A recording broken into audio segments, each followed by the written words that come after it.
project. The details of that settlement are contained in the settlement agreement between the parties, which will be available upon signature by the district, and that vote was unanimous. Thank you. Thank you. So now I'll call the meeting to order and roll call.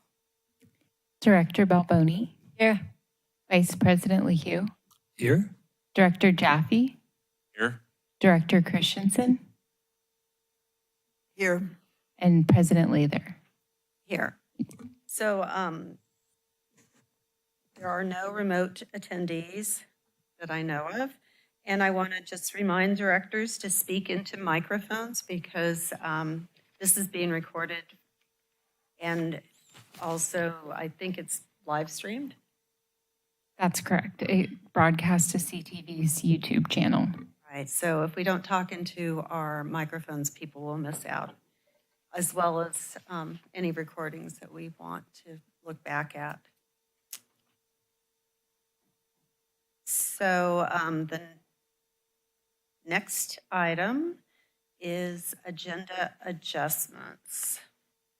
And I had one that has been requested by staff to take 6.9 off the consent agenda for discussion or presentation. Is there remove it from consent agenda and move it into the regular agenda? Okay, That's what we usually that's do. what I mean. Okay, so okay, are there any board members request to pull a consent item other than that for discussion? Okay, so then we'll move on to item 5, public comment. What? You're right. Sorry. Public comment. This is the chance for the public to discuss an item that is not on the agenda. And we have one member here. Here we are. Thank you. Good evening. My name's Becky Steinbrunner. I want to compliment you on the changes on the website. It's a lot easier to go directly to documents from the agenda. Thank you. That's great. I want to just bring to your attention the issue that has to do with the continued claims that the Mid-County Basin is in overdraft. I bring this up because I think it's important that the public is aware that Bulletin 118 from the state never determined that there was really a critical overdraft issue. And I see you're looking disdainfully, but this is from your own document. This is from the Soquel Creek Water District, Central Water District, Groundwater Management Plan 2007 of the Soquel-Aptos area. I will leave this with you so that it becomes part of the record and the public can see it. But what's important is that on page 14 of this report, which I will also leave with Ms.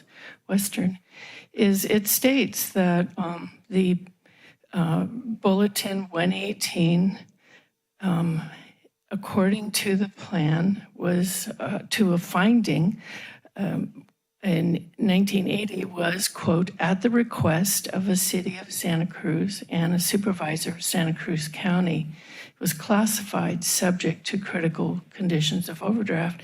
It was never proven, and there were no studies, but it was done at the request of a supervisor of Santa Cruz County and the city of Santa Cruz in 1980. DWR revised the bulletin in 1992, and this is directly from your own report. It also cited that the Soquel-Aptos area was not subject to critical conditions of overdraft. So there really has never been any proof.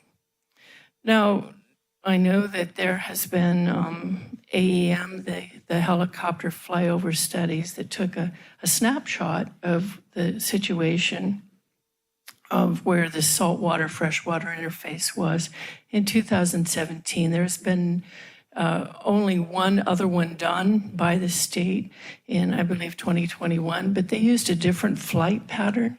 And the department, or the Mid-County Groundwater Agency, has paid the Rambo, the people from Denmark who did the first one, to configure that data from the state in a way such that it can be compared with 2017. Your time is up. I request that you have a presentation of that for the public and for your own benefit.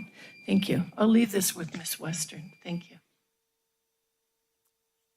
Is there any other public comment from the board members? I just hate to have that misinformation out there. So looking at old documents from the 80s and 90s are not necessarily saying that overdraft's never been found. We've had plenty of reputable hydrogeologists over many years since then prove that. And anyway, it's just, I want to make sure that was clear. And so this is the place for directors to bring up. Items that are not on the agenda. So, and I'd like to preface this with is that this is not a high priority item for staff, that they should do this when it is, when time is available, if there is such a thing. But I'd like to get a report on the residual chlorine levels in the system, just to see how that maps out. I know we treat in some places, and I know that we do collect data on how much chlorine is there because that disinfects.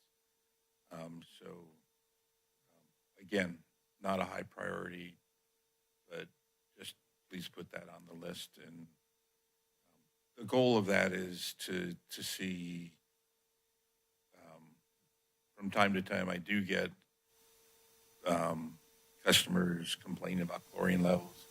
I just want to see how that maps out through the system, and whether there's anything that can be done to, decrease the residual chlorine in high areas. I'll just add that, I can smell it sometimes, so. I live in a similar neighborhood. I guess I have different chlorine levels because I don't smell anything. Okay, are there any other? Do you want to respond to that, Taj? No, I don't, but I do. I made a mistake. It's actually 6.8 that I. Oh, sorry. Okay. Yeah, I had thought that was part of it. Yes. Okay. Oh, okay. Okay, so I will correct that to be item 6.8. Now that we're getting to the consented items, it's a good time. I have one little comment. Oh, okay. It's Gummy Bear Day. No, that's not my comment. I didn't This know. is the National Gummy Bear Day, though. No, I wanted to just comment on an article I saw in the New York Times yesterday, and I have a copy of it. I can send it to you. But it was all about the effect of a Meta, that Facebook AI power station that caused the neighboring residences to be sucked dry of water. And also actually it contaminated their wells too, probably. And I didn't know what their permitting was in a different state entirely, but I think, along with the other things that our district has to be kind of aware of is, it was forest fires, it was a overdraft, seawater intrusion is still a major issue for us. And Keep talking. and then I think anything that comes in through the county, because it would go through the county to be approved and cited, we should pay attention if that happens. Server farms. Yes, they were talking about 500,000 gallons a day they were using on the, for their power plant. Sizable. And they just pop it in. Anyway, that's all. Are there any other items not on the agenda? I only have one board member left, so. Josh, do we need to revote since it's a different We didn't vote on anything. Yeah, so I was just We double haven't checking that. We voted have on not had a consent motion yet. yet on the consent calendar. Gotcha. Okay, so now we're at the consent items, and at this point, request public comment on the consent agenda.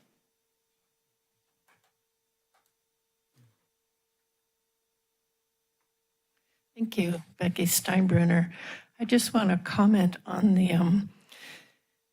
update regarding the Pure Water SoCal certifications that the district has received. I saw that in the management report.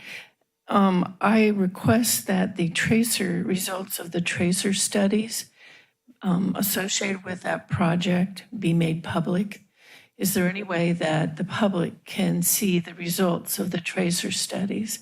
I think it's important to know for the public, and especially for those who have private wells and some of the two small mutual water systems and the down gradient flow from the Twin Lakes Church injection well, that they know that they have that information. How is that really going to affect their well? And what is the real movement of that water that hopefully the tracer studies will show? I'd like to make that, I request that you make that information public. Thank you. Thank you. So now we've closed the public comment portion of this, and I ask for a motion or any discussion from the board members prior to a motion. I'll move approval except for 6.8. I'll second. We have a motion by Director Jaffe and a second by Christensen. We don't need to do a voice, I mean, we can do a voice vote, right? Correct. Yep. All in favor, say aye. Aye. Against? It's a unanimous vote.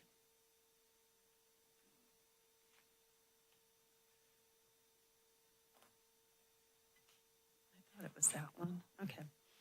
So now we're on to reports. Is there a district council report? Yes, President Lather, just a really brief one. I just wanted to talk a little bit about case law that's helping to define when directors' social media is subject to the First Amendment. This is actually an important issue because if your social media page is determined to be subject to the First Amendment, there are restrictions on your ability to delete comments, block people from viewing your pages, and some discussions about record retention as well. This is an issue that actually went to the U.S. Supreme Court last year, and the Supreme Court provided sort of a general guidance that private social media pages of public officials will be subject to the First Amendment when that official has authority to speak on behalf of the agency and purports to exercise that authority when speaking on social media. That sort of general guidance was recently applied by the Ninth Circuit related to the president of a school district in Southern California that had an active social media and had recently blocked some parents of students. In that case, the Ninth Circuit ultimately determined that the president's social media page was subject to the First Amendment, applying the tests that the Supreme Court laid out. And there were, I think, some important facts in that case, which are noteworthy, and then I wanted to end with kind of some guidance. And the most important piece was that the social media was used by the president to make announcements about the school, including announcements sometimes before the school itself made those. And so, if you were a person who was following or viewing the social media page, it really would kind of look like the school's social media page and not necessarily a social media page of the president in her personal capacity. So I do think, if you're using social media to talk about district business, important takeaways. One, remember that it is your personal page. The district has a robust social media output that's intended to be the quote unquote district social media, which we acknowledge to be subject to the First Amendment. And to make that especially clear, consider including disclaimers on your page, including, this is the personal page of, your name and not intended to be an official page of the district.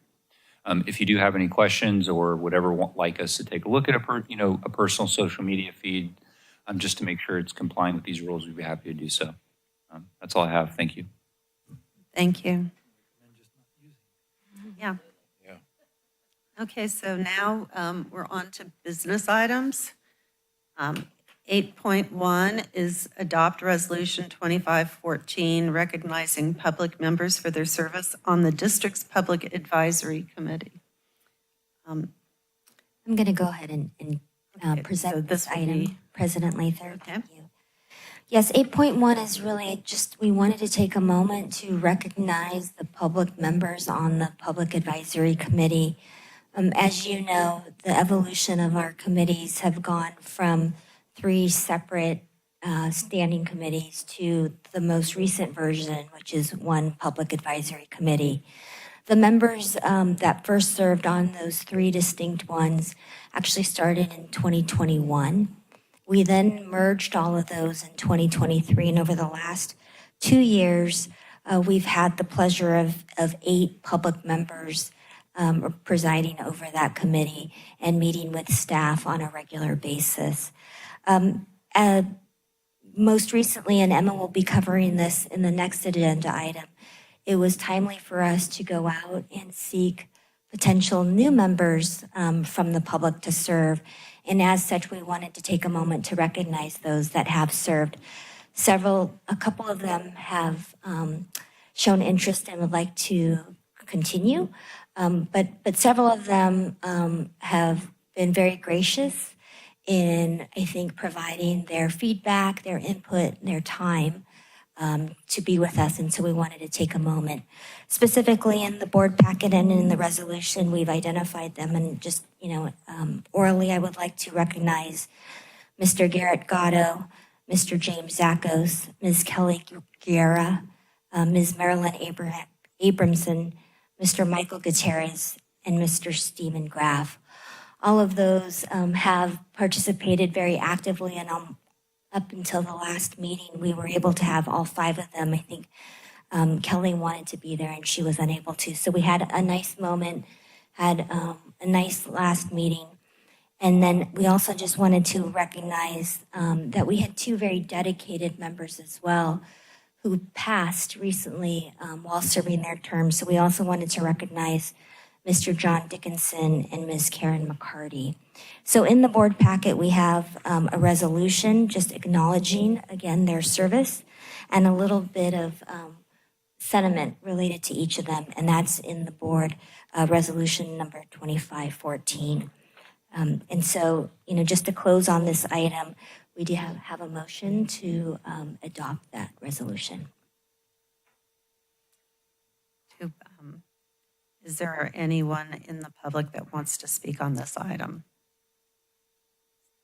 Seeing none, let's close the public comment part of this and see if we have comments from board members.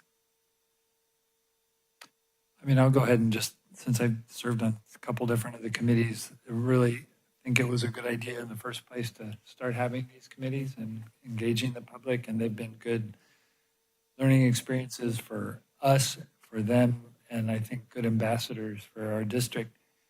So I think it was really a great idea, and whether it's 3 committees or 1, I think we still win when we do this kind of outreach, and people really stepped up and gave us some good advice, So I thank those who served, and I'll make the motion to, I guess is it 2 motions, really?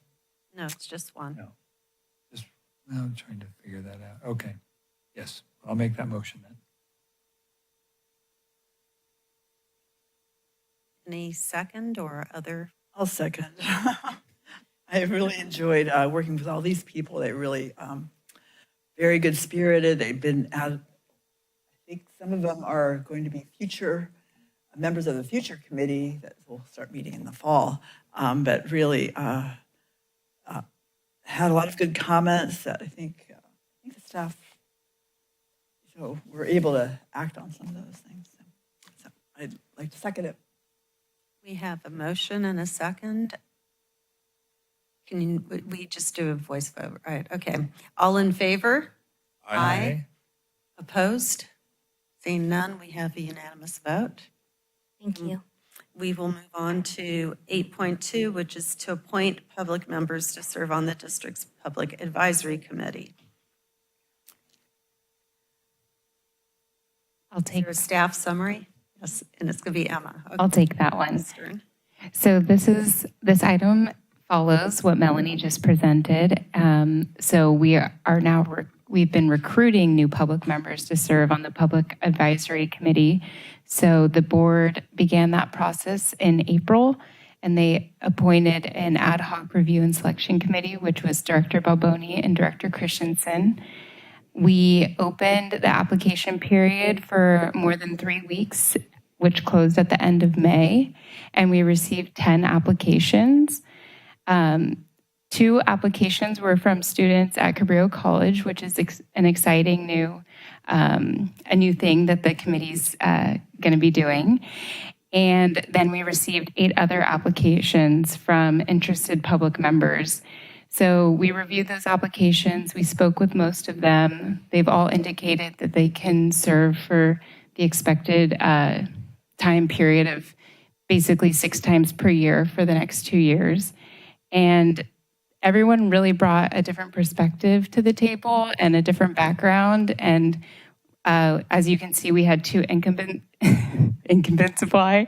So we were hoping that the board might consider appointing all 10 public members rather than reducing it to 8, which is what we had kind of originally anticipated for the size of the committee. So our recommendation is in front of you, and we'd love to hear the board's feedback.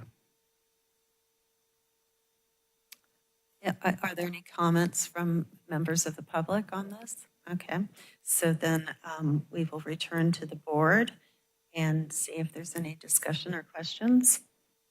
Well, I'd just like to support the idea of appointing 10 members to the committee because a number of, at different times, people cannot show up for that meeting. So it does expand the knowledge base, in the public, and I think it's, we're sure to have some dropouts. That's my experience. I've been doing this since I started here in the district, and people drop out all the time. I think it's a good idea to have as many people starting out, and you can find out who really is engaged and really wants to stick it out. What might be helpful is for you to move it so it's towards the middle. I keep moving it, but it's got a short wire there.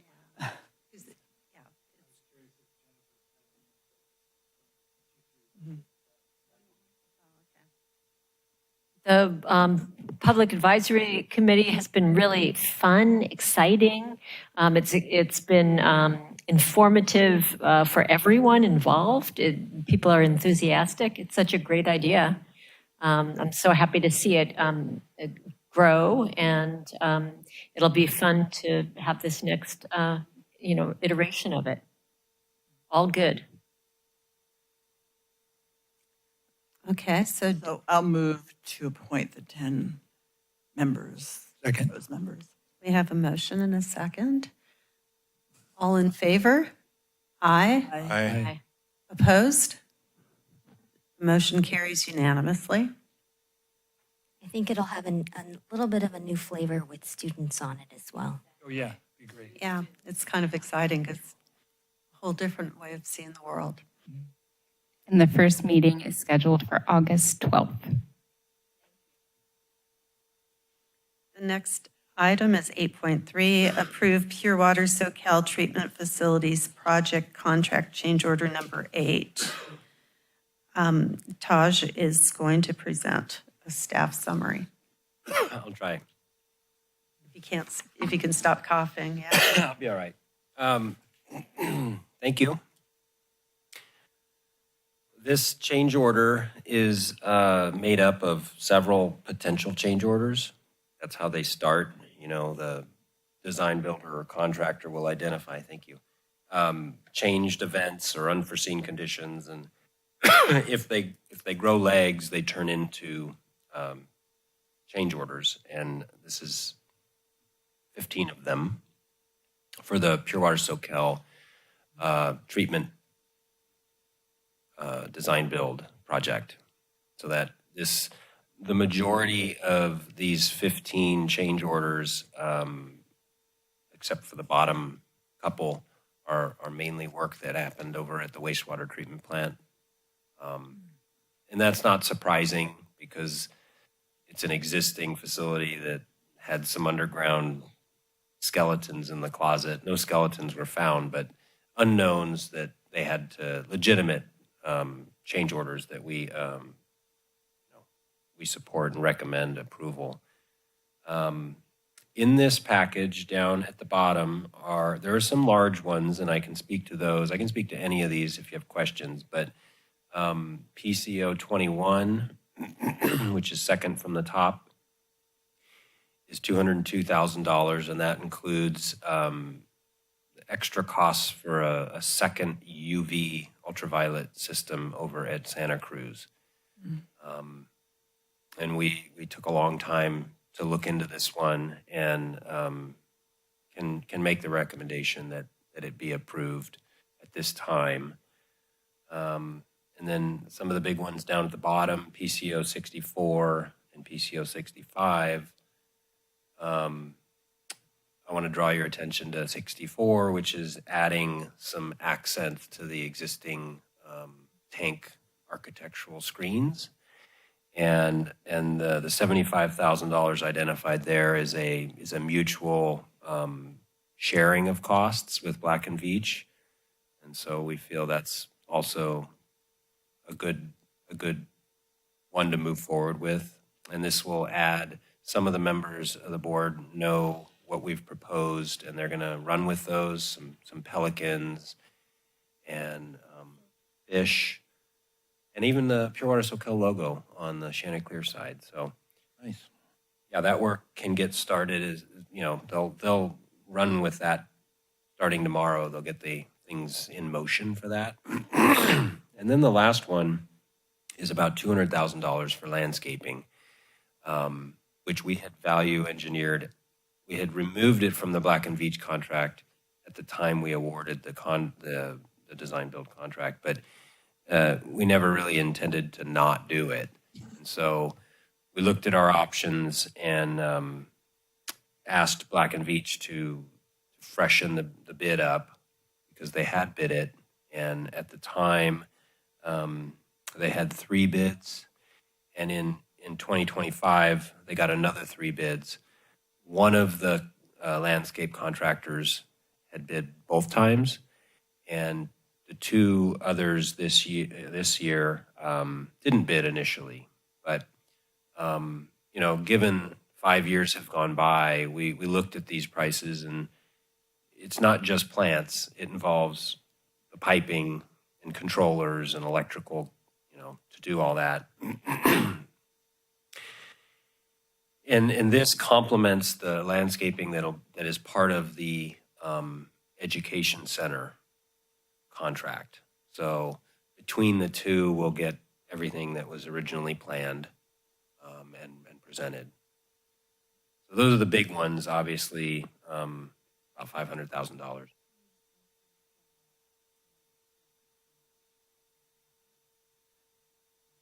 There was a duplicate error on the landscape PCO 65, and thank you, Director Jaffe, pointed that out. And Black & Veatch revised it, and it's $3,000 less. There was a carryover error.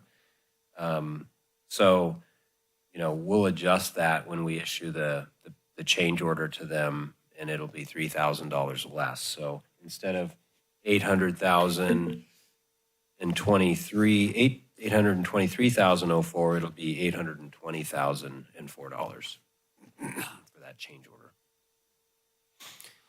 These change orders include Black & Veatch's time to administer it and oversee the work, whether it's a superintendent or a field engineer. Sometimes it's a design engineer. Sometimes it's a manager. So some of the detail on all that is included in these prices. Okay. Any specific questions? I know there's 15 of them, so if there's any specifics. Some of these also, there's some work down at Santa Cruz. I said most of this is in the wastewater treatment plant, and one or two of these change orders included a request by the city to do some additional striping, and so we're invoicing them for their share of that.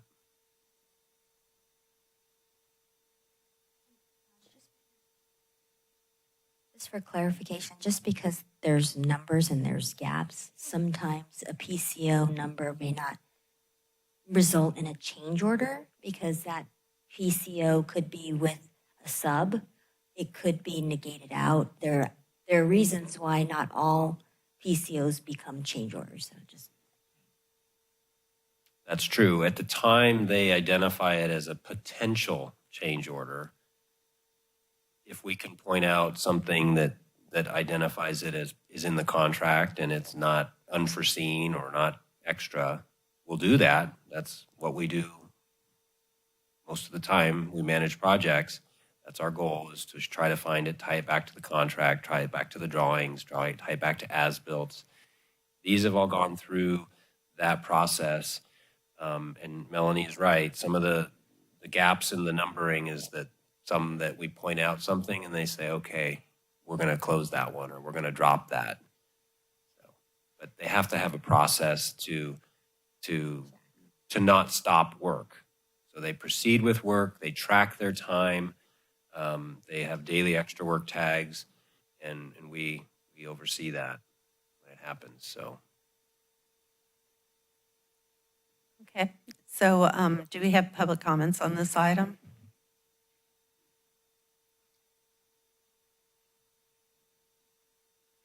Thank you, Becky Steinbrunner.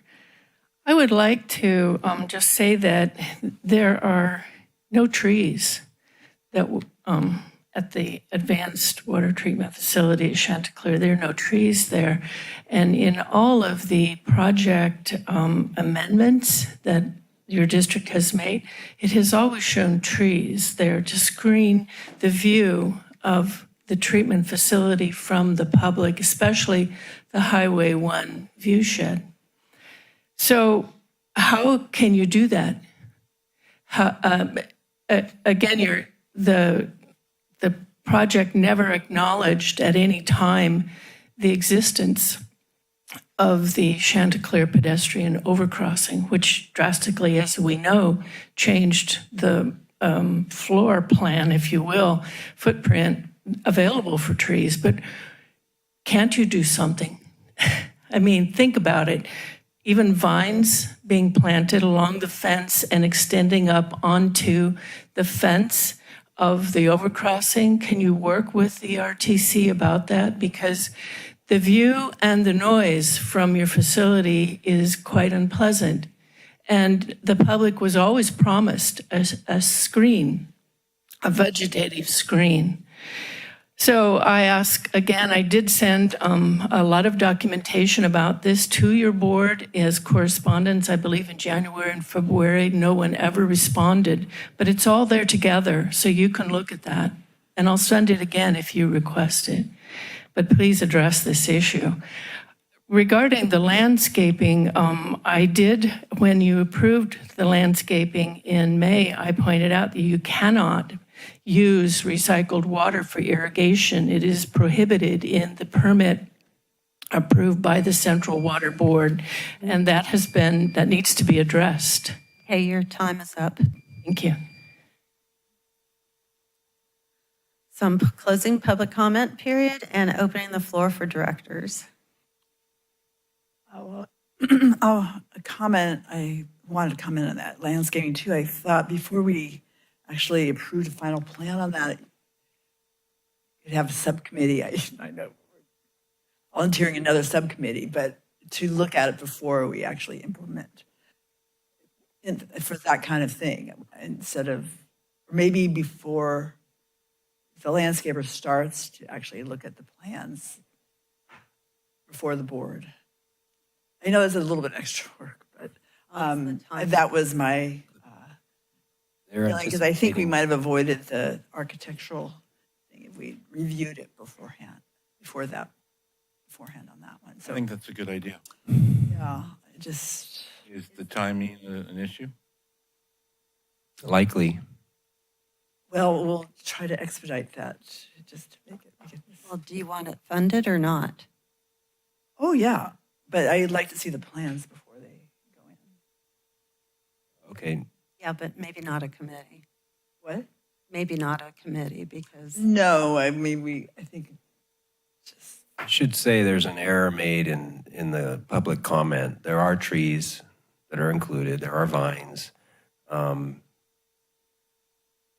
it'll improve the aesthetics of the I site. wasn't worried. This is just more just the general design. your time is up. Please do not speak in the peanut gallery. If you would like to have a board member and staff meeting to go That's over all. that, That's Yeah. what I mean by Do that. subcommittee. We'll schedule that. Okay. Sure. Subcommittee's more It's more formal. formal. It is more formal, but I don't know what we called it when we did the architectural review. Okay, so any other board members? Yes. Okay. Since we're talking about the landscaping, which I wholeheartedly support, it's our face to the community. We want to have a good face towards the community. I talked with Melanie and Taj about this, and I was surprised about the need for field engineer, and they informed me that all work that's done at the Pure Water Socal plant needs to have supervision. They need to have somebody there when they're doing the work. So that's why that's in there. I was a bit surprised that design bill fees apply to these types of things, but I guess that's part of the agreement with Black and Veatch, that everything that they do for us will have a design build fee. Is that correct?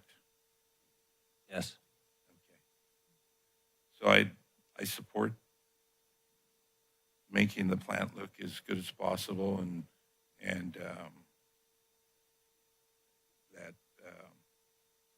and thank you, Carla, for taking a look at that. And if you need further input, I'm happy to look at it as well. Thanks, yeah. I'm not envisioning a giant committee or anything like that. I just wanted to participate a little bit in the review of the plans. Not a problem at all. Okay, so is somebody going to make a motion? I'll move it. Second. Okay, but With an edit to the dollar amount being $820,004. Yes, Oh. yes, I recognize that. Thank you. I should have marked it, so I had that down. Okay, with the revision on the dollar amount, and is there a second? Or was there a second? Tom did it? Okay. Snuck it in there on me. Okay, so we have a motion by Director Christensen and a second by Vice President LaHue. Voice vote, all in favor? Aye. Opposed? Seeing none, the motion goes to unanimous. Okay, next one is 8.4, consider Aqua's committee appointment process for 2026. Emma, are you going to do the presentation? Thank you. Yeah, I can review this item. So this is a follow-up to an item we had presented in April. Aqua has released its committee appointment process information, and the board had requested that we bring this item back when Aqua had released it. So there's 13 Aqua committees. Generally, the district can appoint one representative on each committee if people are interested. And the process is the authorized board member would submit a committee consideration form to Aqua by September 19th, which would then be reviewed and appointments would be made on January 1st, 2026.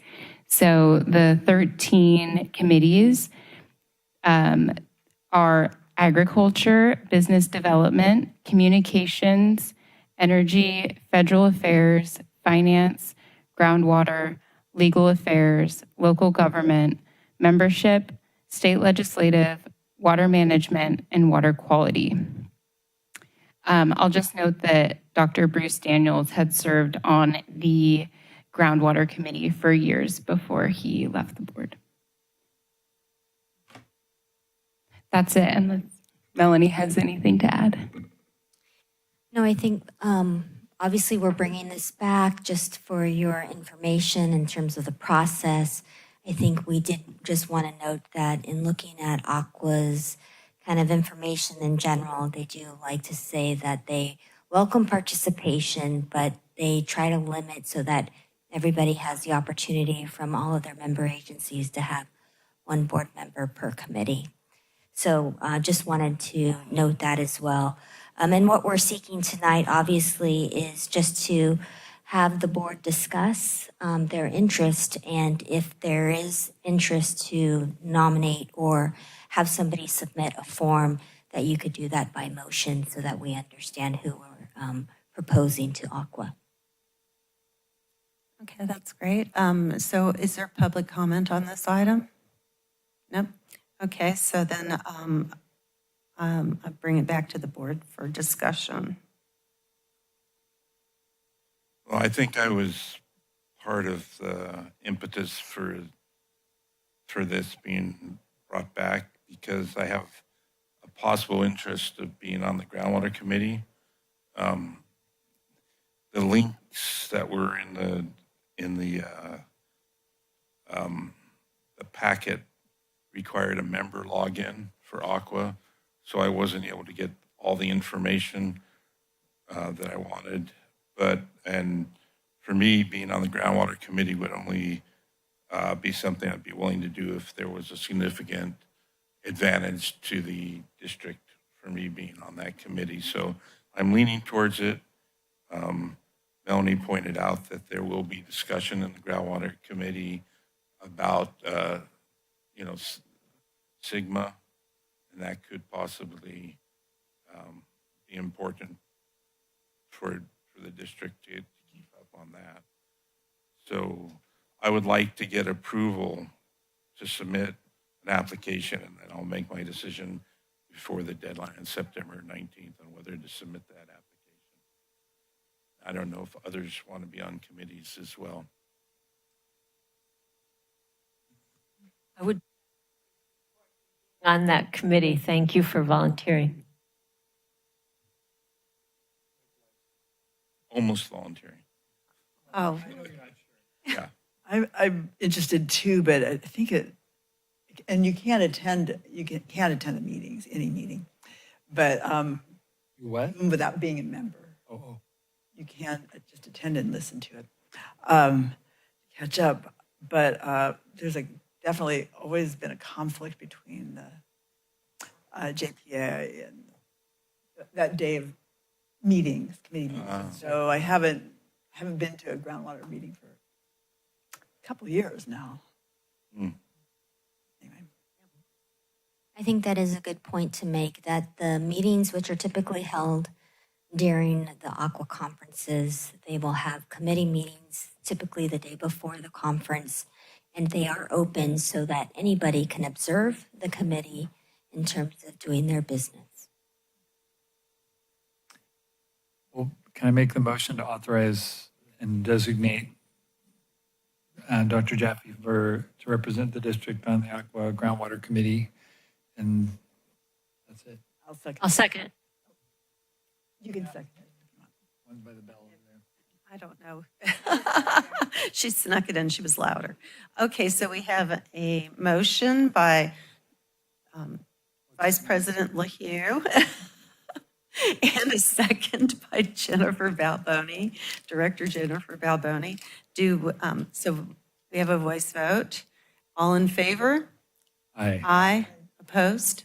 Seeing none, the motion moves unanimously. I think it's only appropriate that another Bruce be on the board Yeah, committee. Yes.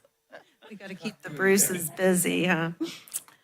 Okay, so now we have item 6.8 from the consent agenda, which is the emergency repair at State Park Drive By Safeway. by Safeway. Thank you. I appreciate you pulling this for me. In the right one? Yeah.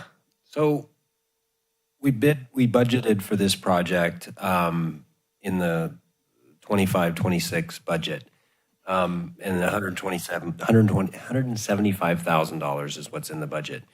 At the time of the budget, we didn't realize that this is going to be mostly dictated as night work by the county, because State Park and SoCal Drive is such a busy intersection, they're not going to want us doing traffic control there during the day. So what I'd like to request is that, along with awarding this project to Betts Works, it'll be we're going to approach it as a time and materials contract.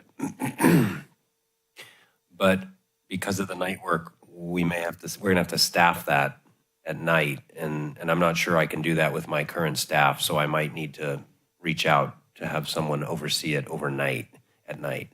So I'd like to increase or add $25,000 to budget, and that'll have to come from OCR. So Josh, is that an acceptable action that the board can take tonight?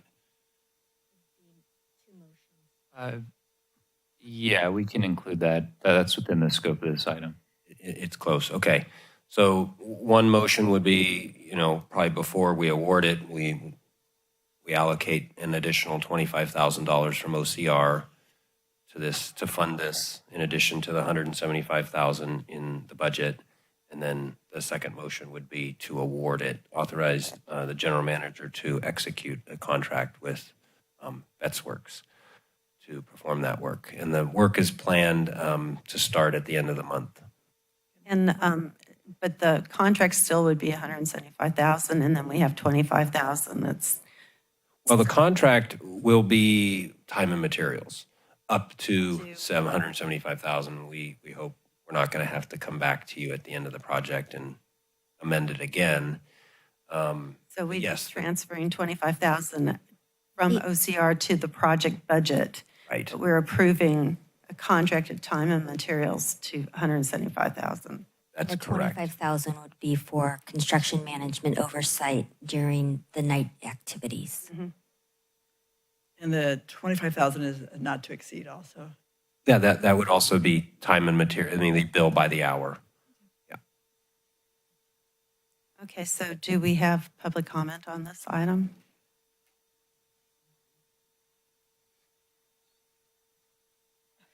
Thank you, Becky Steinbruner. I have observed for many weeks now water near the Safeway station. Is this related to that? It's been going for a very long time. You're shaking your head, so I am happy that this is being taken care of. And I just want to I want to put in a good word for Betts Works. Our road association has done work with them, and they're good people and locally owned. So I'm happy to see a contract going to a locally owned operator. And I only want to request, and I know that you will, that all emergency response units be notified of the night work, and the public as well. Thank you. Thank you. So now we bring this back to the board for discussion and a motion. I'll make the motions first to transfer transfer $25,000 from OCR to the project, and that also to authorize the general manager to execute work authorization form for Betts Works not to exceed $175,000. Thank you. I'll second. We have a motion from Director Jaffe and a second from Director Christensen. All in favor? Aye. Aye. Opposed? The motion passes unanimously. So the next item is adjournment. Our next regular board meeting is August 19th, 2025, and this meeting is adjourned. Use my little... Thank you. All right. Well, now we need the little wooden